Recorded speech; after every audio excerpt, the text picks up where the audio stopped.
안녕하십니까. 레지스탕스 정광영입니다.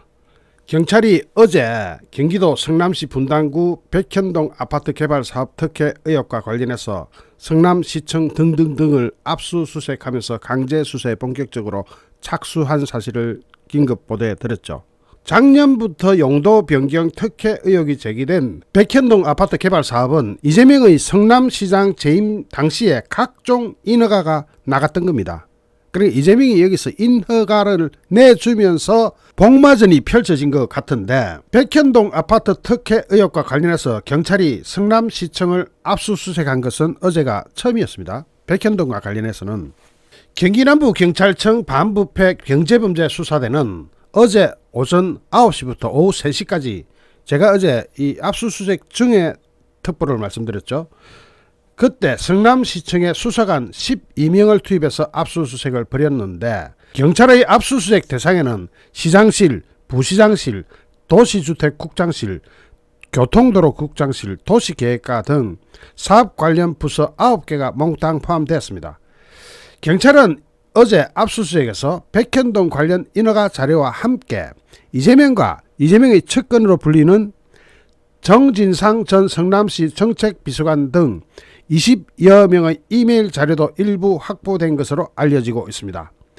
압수수색 영장에는 이재명과 정진상 비서관이 피의자로 적시되어 있는 것으로 전해지고 있습니다. 여기서 압수수색 물품 중에서 이메일이 포함되어 있다는 것을 누가 알려줬을까요?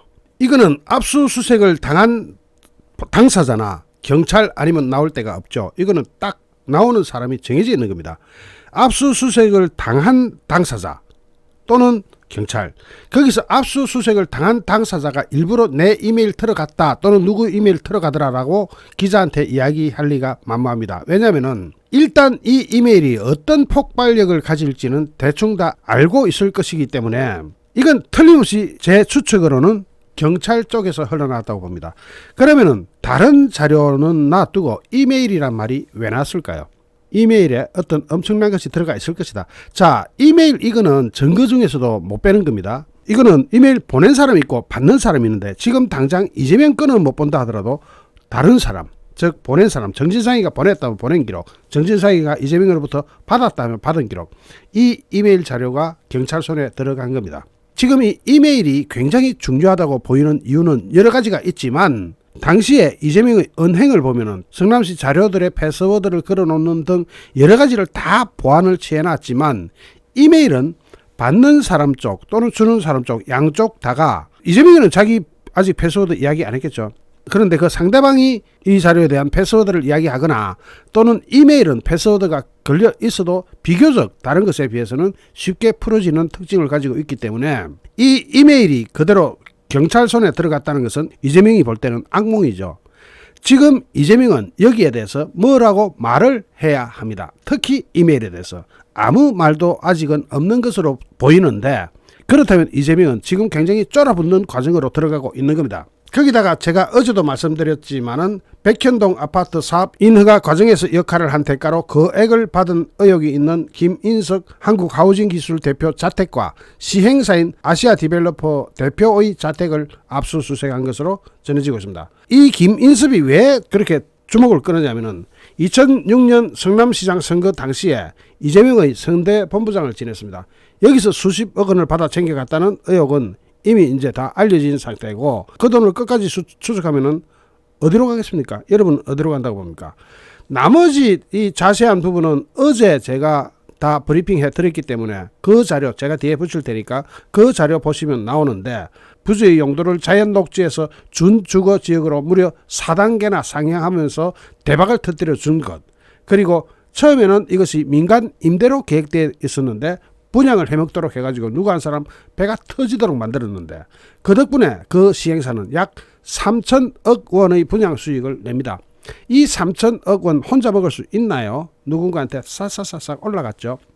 그 3천억 중에 김인섭 씨가 약 70억 원을 받았다는 의혹을 받고 있는데, 여러분 특혜로 인해서 3천억 원을 벌었다면 김인섭이 70억 원만 줘가지고 말이 될 것 같습니까? 그거는 보조니까, 부하니까 두목한테 줘야 되죠. 두목한테, 김인섭한테 예를 들어서 70억이 전달됐다면 두목한테는 700억이 전달될 수가 있겠죠. 아수라 영화 보시면 다 나오는 겁니다. 이제 본격적으로 이렇게 파고들으니까 이재명이 빠져나갈 구멍이 안 생깁니다. 그러니까 당장 저쪽에서는 뭐라고 합니까? 우상호가 나서가지고 기획수사다. 자기네들도 정권 잡아봤는데 기획수사다. 이게 무슨 말입니까? 자기네들도 정권 잡고 기획수사 해봤다. 기획수사다. 이 말이죠. 민주당 우상호 비대위원장이 검경의 수사와 관련해서 대검의 기획수사다 이렇게 얘기하면서 우상호는 우리가 정권 잡아봤는데 모르겠냐? 요게 무슨 말입니까? 자기네들은 기획수사를 했다는 거죠. 다 파고 들어가면 나오겠지만 본격적으로는 감사원의 문재인 정권 당시 올해 1월 달에 감사원이 검찰에 고발한 겁니다. 감사원 고발이 어떻게 대검하고 관계가 있고 기획수사가 될 수가 있습니까? 우상호 이 사람 맛이 간 거죠. 물론 우상호는 산업부 블랙리스트 등등에 대해서 이야기를 한 거지만 총괄적으로 다 같이 묶어야 되겠죠. 그러자 국민의힘은 즉각적으로 문재인 정부 때 적폐수사가 정치보복용 기획수사였음을 자백한 것이다 라고 나갑니다. 당연히 우상호가 그렇게 이야기했다는 것은 그 당시 정치보복용 기획수사였음을 자백한 게 맞죠. 자, 지금 기획보복수사라는 그 말은 적어도 이 사건에 있어서는 전혀 어울리지 않습니다. 왜냐? 감사원의 고발로 시작되었다 이 말이죠. 일단 이재명은 피의자로 딱 특정이 됐습니다. 피의자로 특정이 됐다는 이야기는 언제 잡아가도 이상하지 않다는 이야기죠. 백현동 이 사건은 언제부터 어떻게 시작됐냐면은 사단법인 성남 미래정책 포럼이라는 데서 작년 5월 달에 이 같은 엄청난 특혜를 두고 공익 감사를 청구합니다. 그러자 감사원은 감사를 실제 해보고 올 1월 달에 진짜로 실질감사를 진행을 하고 나서 수사 필요성이 있다고 보고 검찰에 수사를 요청했습니다. 자, 이 사건 어디서 출발했다? 감사원의 수사 요청으로 사건이 출발하게 됐습니다. 그러면서 문재인 정권의 검찰은 허지부지 하다가 이제 정권이 교체되고 이제서야 감사원의 수사 요청에 응해가지고 경찰이 수사에 나선 겁니다. 거기에다가 국민의힘도 대선을 앞둔 작년 11월 달에 이재명이 성남시장 재직 시절에 백현동 아파트의 인허가권을 가지고 있었다면서 업무상 배임 혐의로 검찰에 고발했습니다. 국민의힘 측은 김인섭 씨가 2015년 1월 달에 아시아 디벨로퍼로 영입된 뒤에 급속히 사업이 진척됐다면서 김인섭 씨가 용도 변경 과정에서 모종의 역할을 하고 70억 원을 챙겼다고 주장하게 됩니다. 성남시는 당시 이 같은 의혹에 대해서 근거가 없다면서 모두 부인했습니다. 그러니까 경찰은 한쪽은 감사원 고발, 한쪽은 국민의힘 고발, 이 두 건의 고발 사건을 검찰로 넘겨받게 됩니다. 그때 당시부터 검수완박 분위기가 하도 세가지고 문재인 정권의 검찰은 경찰한테 이 사건을 넘기고 경찰은 작년 12월부터 수사를 해왔는데 그동안 수사를 하는 건지 마는 건지 어쨌든 뭐 허지부지 되다가 이제 제대로 출발을 한 거죠. 현재 경기 남부경찰청에서 이재명을 피의자로 적시해서 수사 중인 사건은 이거 경기 남부청의 것만 이야기하는 겁니다. 중앙지검 거 놔두고 다른 검찰 놔두고 경기 남부경찰청에서 하고 있는 이재명 사건이 몇 개냐? 김혜경의 경기도청 법인카드 유용 의혹, 성남FC 후원금 뇌물 의혹, 경기주택도시공사 GH합숙소의 비선 캠프 전용 의혹, 무료 변론에 따른 청탁금지법 위반 의혹, 그리고 백현동 개발 특혜 의혹, 이렇게가 5개인데 여기다가 서울경찰청 반부패 공공범죄수사대가 담당한 최철호 KBS PD의 이재명 상대 명예훼손 혐의 고발까지 합치면 모두 6건이 지금 경기남부경찰청에서 수사를 하고 있습니다. 다른 데 더 하면 너무 많으니까 일단 경기남부경찰청 것만 봅니다. 그러면 경기남부경찰청에서 이걸 다 제대로 수사할 것이냐? 안 하면 큰일 나죠. 해야 되는 거죠. 지금 경찰은 정치 보복이니 뭐니 기획수사니 뭐니 이런 말을 귀 기울이고 있지 않습니다. 전혀 신경을 안 써요. 이재명이 뭐라 하든 민주당이 뭐라 하든 정권 바뀌었다. 이제 너희들이 말해봤자 소용없다 이거죠. 거기다가 민주당의 발악을 하는 듯한 이런 분위기는 결코 민주당 자체에도 도움이 되지 않을 뿐더러 우리나라 사법체계를 민주당이 나서서 뭉긋거리고 있는 그런 현상까지 볼 수 있습니다. 진중권이 지적하는데 참고로 진중권은 뼛속까지 좌파입니다. 인용할 때 인용하더라도 빠지지는 마십시오. 진중권 전 동양대 교수는 민주당이 자신의 비리를 수사하는 것을 두고 다 정치 보복이라고 이야기하는 것은 사법에 대한 불신을 낳는다면서 이거 지겹지 않냐 하면서 이같이 말했습니다. 사법이라는 것을 공정성을 담당하는 기관이 아니라 정권이나 권력의 도구나 수단 아니면 정치의 무기라는 생각을 하고 있다라고 꺼졌습니다. 사법을, 대한민국 사법기관을, 이거는 문재인이 김명수를 대법원장에 앉힐 때부터 딱 예견돼 있던 거죠. 그렇게 구도를 짜놓고 그렇게 하고 있으니까 당연히 자기네들을 수사하는 것은 정치 보복이다 이렇게 가는데, 진중권은 이렇게 얘기합니다. 자유주의적 마인드, 리걸 마인드가 전혀 없다. 민주주의 가장 기본적인 소양이 자유주의적 마인드입니다. 여러분, 자유민주주의라가 그거예요. 원래 헌법에도 나와 있고, 그 다음에 리걸 마인드, 즉 법적 마인드, 법적인 정신이 하나도 없다는 겁니다. 이게 사회주의자 내지는 공산주의자들, 특히 빨갱이들의 마인드예요. 마인드 자체가 그래요. 생각 자체가 자유주의 마인드, 리걸 마인드 이런 게 실종되어 있습니다. 없습니다. 그러면서 백현동 특혜 의혹 수사 대상인 이재명 같은 경우에는 감사원이 수사 의뢰를 하고 경찰이 수사를 하고 있는데 이걸 무슨 대검에서 기획을 한다고 이야기를 하느냐. 대검 기획은 아니죠.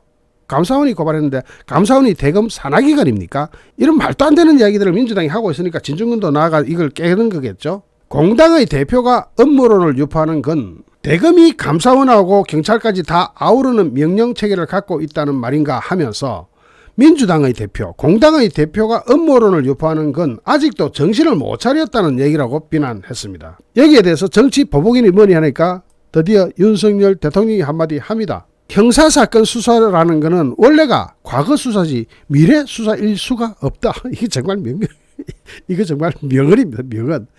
민주당 때는 안 했나 이렇게 얘기하는데, 검찰 수사든 경찰 수사든 수사라는 게 과거를 뒤지는 거지 미래를 뒤질 수는 없잖아요. 아직 안 일어난 사건을. 그러니까 우리나라에서 정권 교체되고 나면 형사사건 수사라고 하는 건 과거 수사지 미래 수사일 수는 없는 것이라면서, 과거 수사가 이루어지고 좀 지나가면 그러면 현 정부 일도 수사하고 그런다. 민주당 때는 안 그랬나? 아주 딱 떨어지는 이야기를 한 겁니다. 요즘 윤석열 대통령 도어 스태핑이라고 아침에 출근할 때마다 기자들하고 이렇게 간단하게 말을 주고받는데 이게 백미 같습니다. 아니, 수사라는 게 과거를 뒤지는 거지 미래를 뒤지는 거냐. 그러면서 윤석열 대통령은 정상적인 사법 시스템을 정치 논쟁화하는 것이 바람직하지 않다고 지금 민주당에서 들고 나오는 정치 보복 이런 야당 주장을 일축해버렸습니다. 어쨌든 끝내주는 정의 하나를 내려줬습니다. 그리고 이 이메일이 발견되기 전의 사태를 아까 제가 방송 시작할 때 처음 이야기했듯이 이게 그 이전의 문제는 어제 그 보라 그랬죠. 어제 제가 말해놓은 거 그걸 지금 뒤에 붙이겠습니다. 참고하십시오. 고맙습니다. 안녕하십니까. 레지스타에서 정광정입니다. 경찰이 경기도 성남시 분당구 백현동 아파트 개발 사업 의혹 수사를 위해서 성남시청에 대해서 전격적인 압수수색에 돌입했고 지금도 압수수색 중인 것으로 알려지고 있습니다.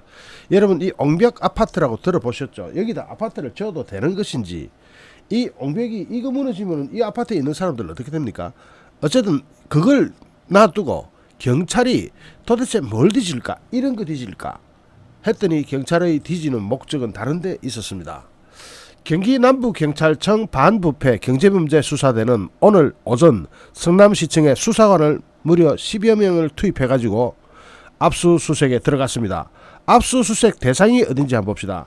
도시계획 및 주택 관련 부서를 포함한 사무실 여러 곳이고 옹벽 아파트로 알려진 백현동 모 아파트 관련 자료 확보에 나섰는데, 어제 제가 말씀드렸지만은 성남시 이재명, 은수미 이 시절에 희한하게 자료를 갖다가 감추도록 잘 못 찾도록 만들어 놔가지고 시간이 엄청나게 걸리는 일일 것이다 라고 제가 분석한 적 있죠.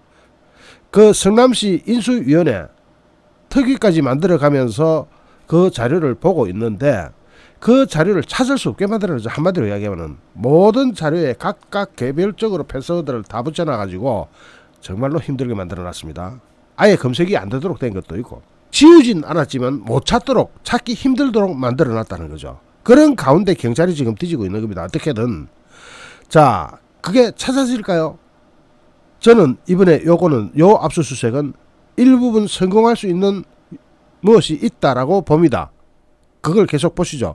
경찰은 앞서 지난 15일에는 어제는 의혹의 중심에 있는 인물이자 2006년 성남시장 선거 당시 이재명 후보 측 선대본부장이던 김인섭 씨의 자택과 아시아 디벨로퍼 대표의 자택을 압수수색합니다. 여기는 압수수색 들어가면은 여기서 찾아서 거꾸로 그쪽을 치면은 거기서 패스워드 찾기가 곤란하다고 한 것도 여기서 찾아질 수가 있겠죠. 그러니까 이쪽을 뒤져서 저쪽을 치는 겁니다. 그런데 그것도 본류는 아니에요.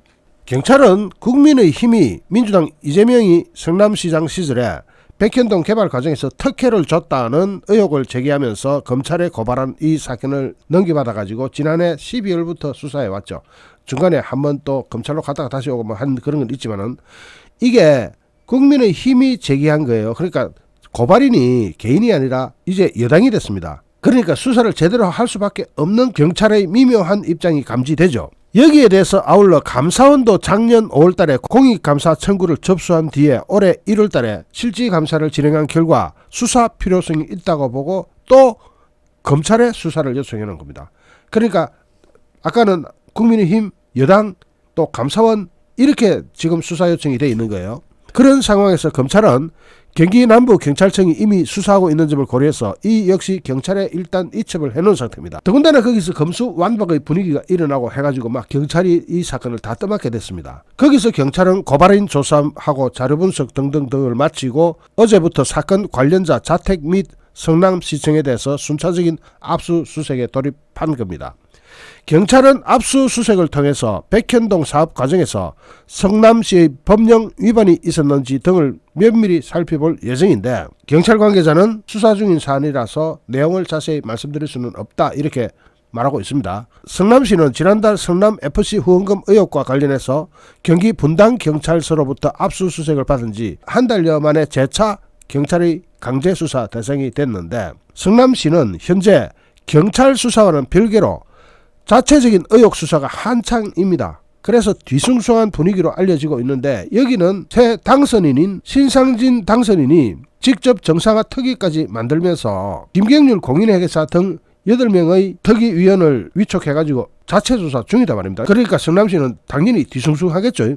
국민의힘 계열 후보로는 12년 만에 성남시장에 당선된 신상직 당선인의 시장직 인수위원회는 성남시 업무보고 자리에서 백현동 사업은 물론이고 성남FC 후원금 의혹 등 민주당 소속 이재명 은수미 시장 시절 의혹 사건 자료를 포함해서 모두 169건의 자료 제출을 요청했는데 이 169건은 새로운 시장이 될 7월 1일 날 부임할 신상진 당선인의 자료 요청입니다.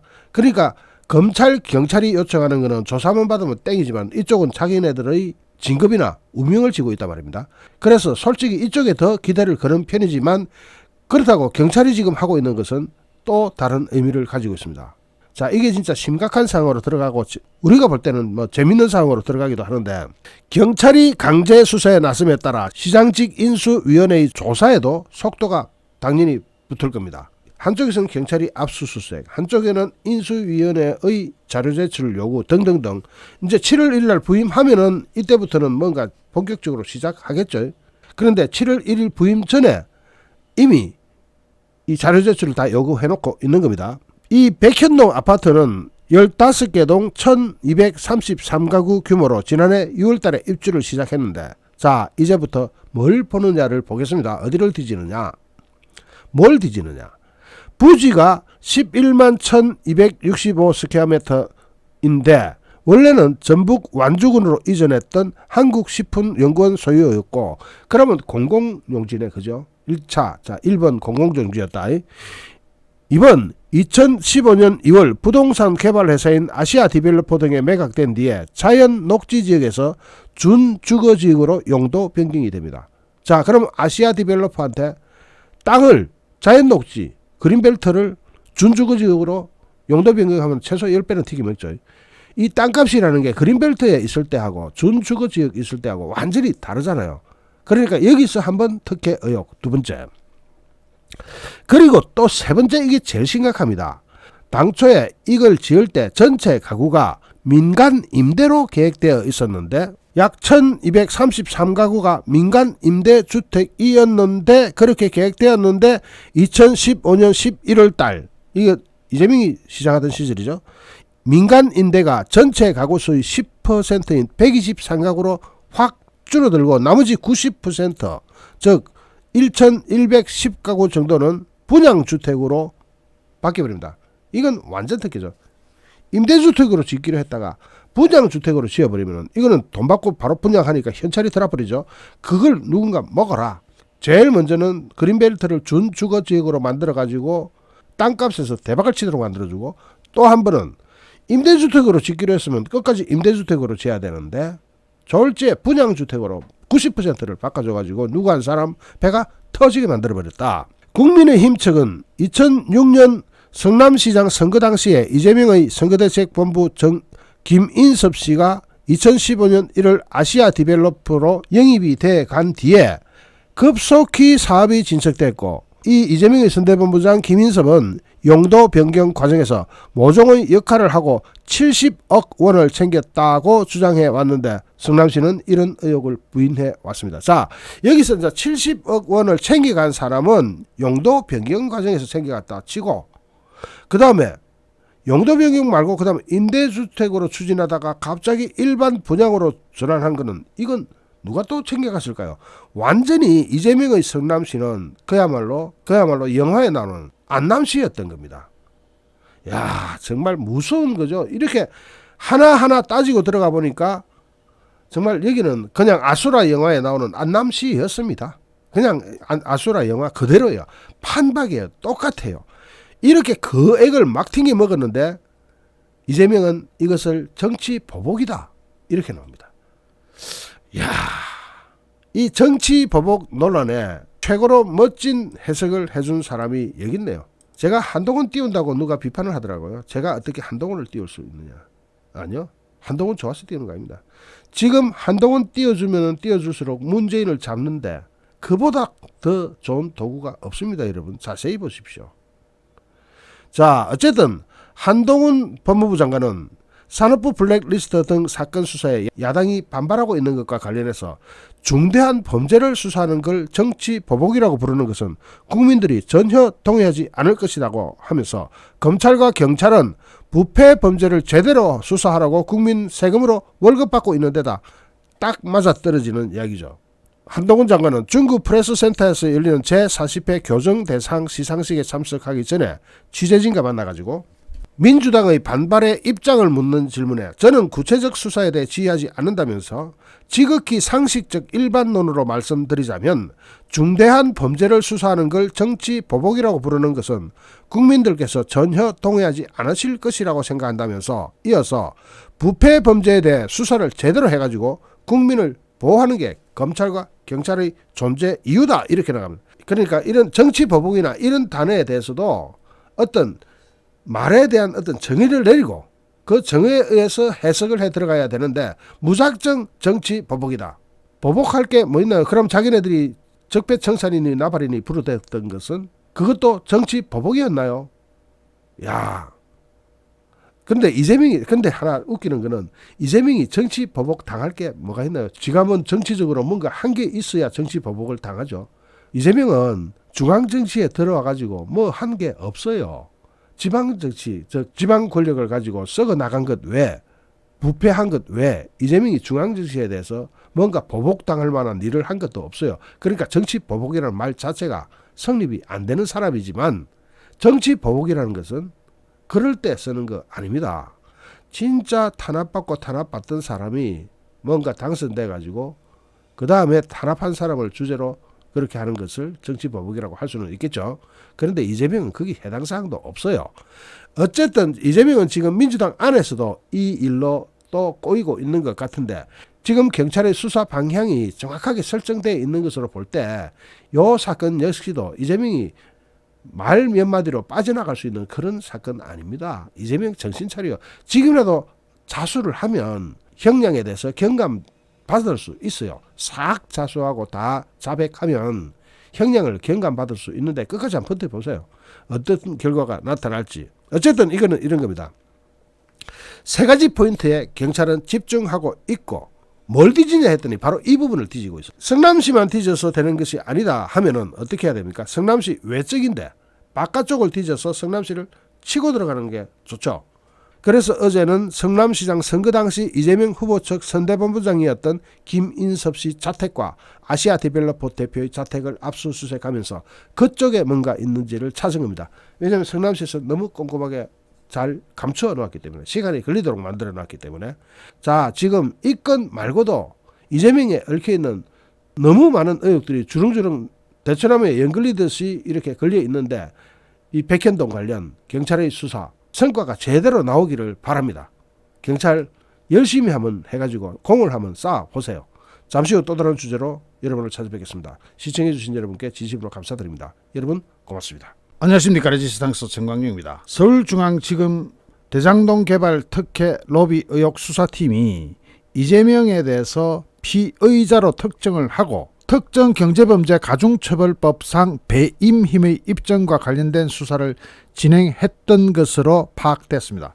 그런데 이게 날짜가 작년 11월 말부터 했다고 하는데, 작년 11월 말부터 성남시와 성남도시개발공사 관계자들을 다수 소환하면서 이재명의 배임힘의 입증을 시도했던 것으로 확인이 됐습니다.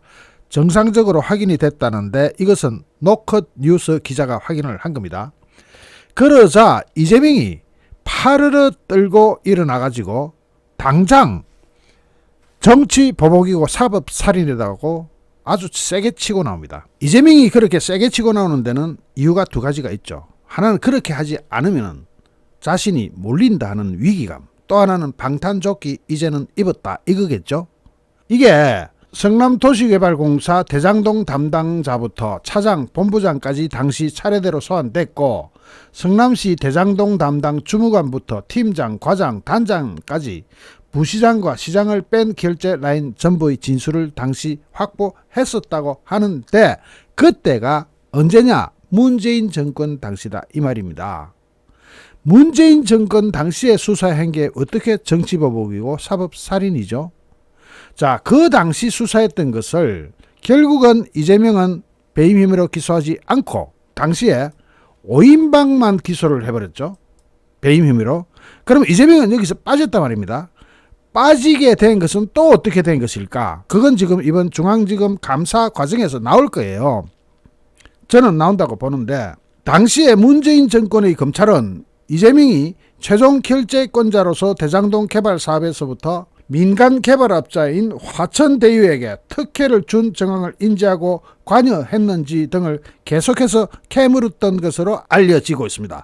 관계자들이 조서를 작성하면서 이재명을 피의자로 특정했었다고 이야기합니다.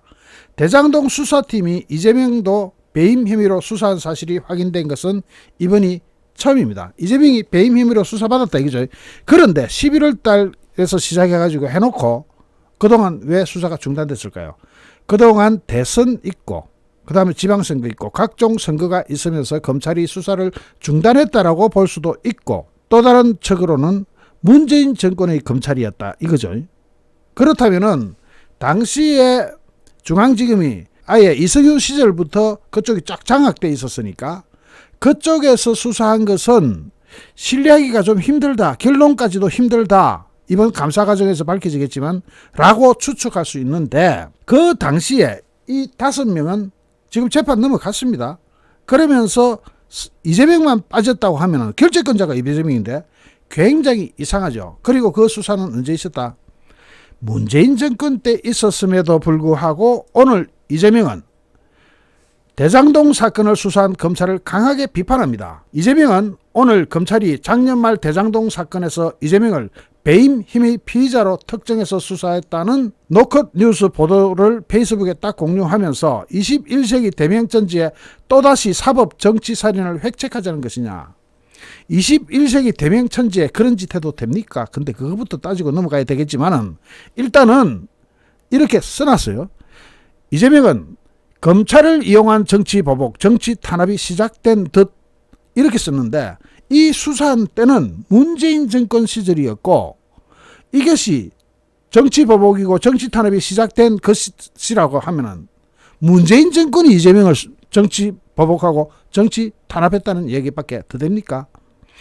그러니까 국민들이 이 시간관계를 앞뒤를 잘 모르니까 또 언론들도 이것을 앞뒤 시간관계를 파헤치지 않으니까 그냥 이재명의 이야기가 맞다 하고 넘어갈 수도 있어요. 그러면서 대장동 사건 범죄와 자신은 전혀 무관하다고 거듭 강조했습니다. 이재명은 단체장 누구도 안 하는 개별 이익 환수를 나는 국민의힘 반대를 뚫고 당초에는 확정 이익 4,400억 원을 나중에는 1,100억 원을 추가로 환수했다. 이게 배임이냐 이라는데 다른 시도에서는요. 거기 토지부터 분할할 때부터 이런 짓을 아예 안 합니다.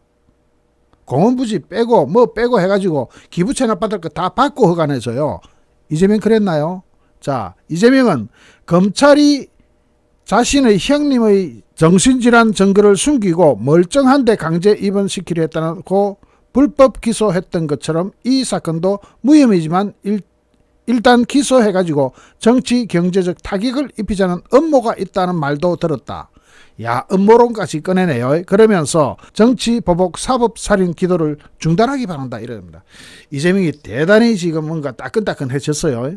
굉장히 지금 민주당 전체도 아주 정치 보복 프레임을 들고 나오고 있던데 한판 거대한 전쟁이 벌어질 것 같기도 하죠.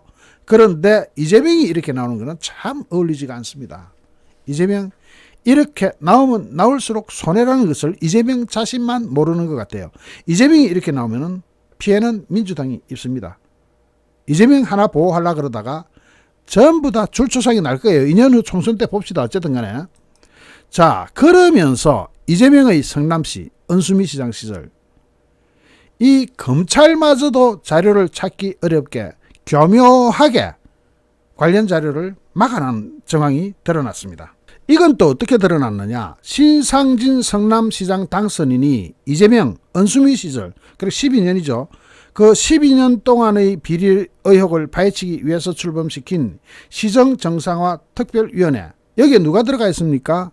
네, 김경률 회계사 들어가 있죠. 똑똑한 사람 많이 들어가 있는데 여기서 어제 14일 날에 성남시 공무원들한테 관련 자료를 이렇게 내놔라 이렇게 하니까 시 공무원들이 전임 시장 시절에 자료 추출을 어렵게 만들어 놓아서 상당한 시간이 걸릴 것이고 어쩌면 안 될지도 모른다 하고 이 소식이 중앙일보를 타고 나오기 시작했습니다.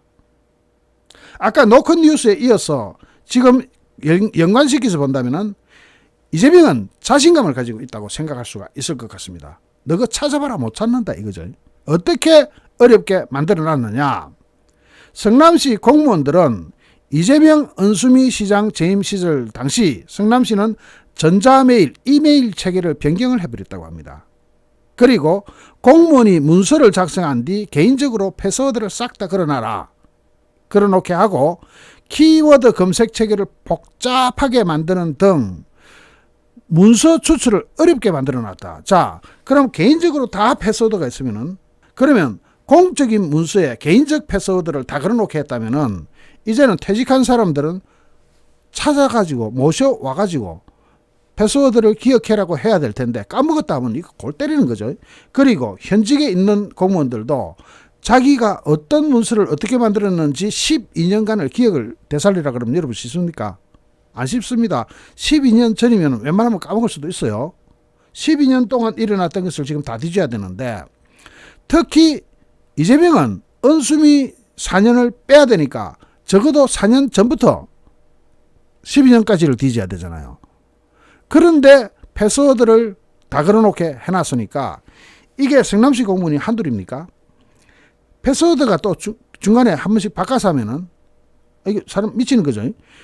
그런 식으로 아주 어렵게 만들어 놨다면서 공무원들은 이 때문에 대장동 개발 의혹과 관련해서 성남시를 압수수색했던 검찰도 필요한 자료를 다 찾아내지 못했다 하면서 성남시 정상화 특위가 요청한 자료도 제출에는 상당한 시간이 걸릴 것이고 어쩌면은 추출이 불가능한 것도 있을 수 있다. 야, 이재명이 머리 좋네. 은수미하고 이재명이 이런 식으로 자료를 못 찾게 만들었다. 자료를 삭제해버리면 죄가 되니까 삭제는 안 하고 아예 꽁꽁 숨으라 머리카락 보일라 해놨단 말이죠. 그러면 이 패스워드가 이재명이 혼자서 한 거라면 이재명이만 족치면 되겠지만 이게 성남시 공무원이 한둘이 아니다 말입니다. 거기다가 퇴직한 사람들 12년이면 퇴직한 사람도 많이 있겠죠. 특히 성남시는 시에서 생산된 문서들의 공개 비공개 범위를 설정하지도 않았고 공개든 비공개든 전부 다 감찰하 이겁니까?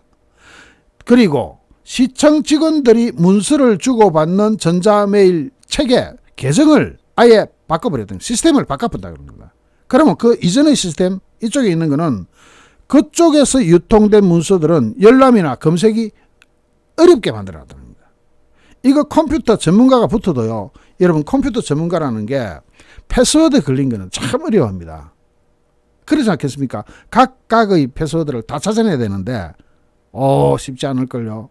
또 문서를 작성한 공무원이 문서에 자신만이 아는 패스워드를 걸어두게 해서 해당 문서가 검색되기 어렵다는 겁니다. 그러니까 문서 검색을 하자면은 그 해당자의 패스워드가 걸리는 것은 검색이 안 되게 만들어 놓으면은 해당자가 그때그때 패스워드를 풀어줘야 검색이라도 되게 되도록 되어놨다 하면 이거 못 찾는 겁니다. 그리고 만약에 해당 공무원이 그때 벌어진 사건으로 뭔가 말할 수 없는 사연으로 이재명하고 얽혀가지고 입을 닫아버리거나 또 퇴직해가지고 다 까먹어버렸다 이렇게 되면은 처벌할 수도 없고 기가 막힌 상황이 되는 거예요. 설령 퇴직 공무원이 그 당시 사건들을 기억해내거나 알았다 하더라도 당시에 사용했던 패스워드를 지금 현재 자기가 쓰고 있는 패스워드가 아니고 여러분 10년 전에 쓰던 패스워드 기억하세요? 제가 지금 쓰는 패스워드는 10년 전하고는 달라요. 그 10년 전의 패스워드를 기억해내라 그러면은 이거 애매한 거예요. 못할 수도 있어요. 그래서 성남시 정상화 특위는 자료를 파기하면 불법이니까 이런 수법들을 써서 검색을 어렵게 하거나 최대한 시간이 걸리도록 한 듯하다는 비판이 나오고 있습니다. 정상화 특위를 포함한 성남시 인수위원회는 대장동, 백형동, 고등동 개발 등과 성남FC 후원금, 이재명 은수미 시절 비리 의혹과 관련해서 자료 약 50여 건을 제출하라고 성남시에 요구했는데 이런 반응이 나온 겁니다. 위원회는 또 이재명 은수미 시장 재직 시절 시청 및 성남도시개발공사, 성남문화재단, 성남산업진흥원, 성남시 청소년재단 등 산하기관의 인사가 불공정하거나 불법적으로 이루어진 의혹도 상당하다고 보고 관련 자료 제출을 요구했다고 소식통은 전했습니다. 보수정당의 후보로는 12년 만에 성남시장에 선출된 신상진 당선인은 7월 1일 취임을 앞두고 정상화 특위를 포함한 5개 분과위의 44명으로 구성된 인수위원회를 13일 날 그저께 출범시켰습니다.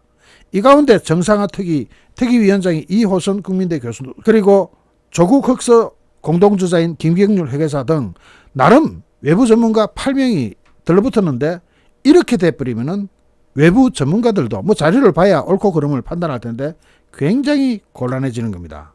그리고 또 하나 수상한 게 나오는데 김만배 하면 우리가 다 아시죠? 김만배, 화천대유 대주주 김만배 씨가 2012년 초 모 의원의 선거비용으로 8천만 원을 썼다는 취지의 진술을 확보한 것으로 알려졌는데 중앙지검이 이재명의 측근 로비 의혹을 뭉개버렸다 하는 보도도 나오고 있죠. 그러면 지금 이재명은 그 당시로는 문재인 정권의 검찰을 일부분 믿었겠죠. 당시 문재인 정권과 가까운 검사들로 분류되는 지휘부가 포진했던 중앙지검은 대장동 일당의 이 같은 진술을 확보하고도 이때 A 모 전 의원과 B 의원 측에 대한 수사를 제대로 진행조차 하지 않은 것으로 전해지고 있습니다. 대검찰청은 최근 중앙지검에 대한 정기 사무감사에 착수하면서 대장동 사건 수사 등의 문제점은 없었는지 살펴보고 있는 것으로 전해지고 있습니다. 여기에서 뭔가 나와야 돼요. 정말로 이 감사팀한테서 뭔가 대단한 것이 튀어나올 것이고 튀어나와야 돼요. 여기서 또 제대로 발견 못하면은 이것도 낭패죠. 자, 지금 현재 김만배의 8천만 원도 어디로 갔는지 또 이것도 찾아야 되는데 그것도 지금 뒤지고 있으니까 뭔가 나오겠죠. 그리고 성남시는 7월 1일이면 은수미가 시장직을 내려놔야 되는데 성남시 의료원이라고 성남시 산하기관 중에 가장 큰데 두 번째로 큰가 그렇죠. 여기에서 성남시 의원 원장과 행정부원장을 포함해서 임명직 이사직 10명 가운데 8명이 올해 4월 5월 이 사이에 임명됐다고 합니다. 이건 완전히 미칠 노릇이죠. 자기가 금세 그만두고 더군다나 지가 연임 불출마 선언까지 했으면은 이제 그만둔다는 건 다 알려져 있을 텐데 여기다가 또 이런 알박기 인사까지 해놓은 걸 보면은 이 알박기가 어디까지 되어 있는지 다 찾아내야 되는데 그것조차도 찾기가 굉장히 애매하게 만들어 놨습니다. 어쨌든 지금 이런 상황에서 성남시의 신상진 당선인은 정말로 최선을 다하고 있는 겁니다. 물론 여기 김경률 회계사가 많은 부분 엄청난 도움이 되겠지만은 이런 식으로 자료조차 못 찾게 꼭꼭 숨으라 머리카락 보일라 이렇게 만들어 놔버리면은 와 이거 빠른 시간 내에 다 파헤진다 이거는 좀 어려울 것 같습니다. 시간이 상당히 걸려야 되는 그런 하드잡인 것 같습니다. 이재명 대단하네요. 그런 식으로 감추어 놓고 그러나 시간이 걸릴 뿐이지 이재명이 어디까지 자유로울 수 있을까요? 특히 대장동 사건의 피의자로 적시되어 있었다는 사실은 이제는 정권이 바뀌었기 때문에 그에 대한 후속 수사가 따를 텐데 이것이 과연 정치 보복이고 사법살인입니까? 그 당시 수사가 시작된 것은 작년 11월 달이라는 거 잊지 마십시오. 그건 문재인 정권의 검찰이 한 겁니다. 그런데 문재인 정권이 이재명한테 정치 보복하고 사법살인했다고? 같은 편끼리 왜들 그러세요? 지금이라도 갈라서든지. 여기서 윤석열 정권에 뒤집어 씌우고자 하는 이재명, 그게 국민들이 날짜만 따져도 다 알아요. 손가락 셀 줄 아는 사람 다 알아요. 이재명 속보입니다. 잠시 후 또 다른 주제로 여러분을 찾아뵙겠습니다. 시청해 주신 여러분께 진심으로 감사드립니다. 여러분 고맙습니다.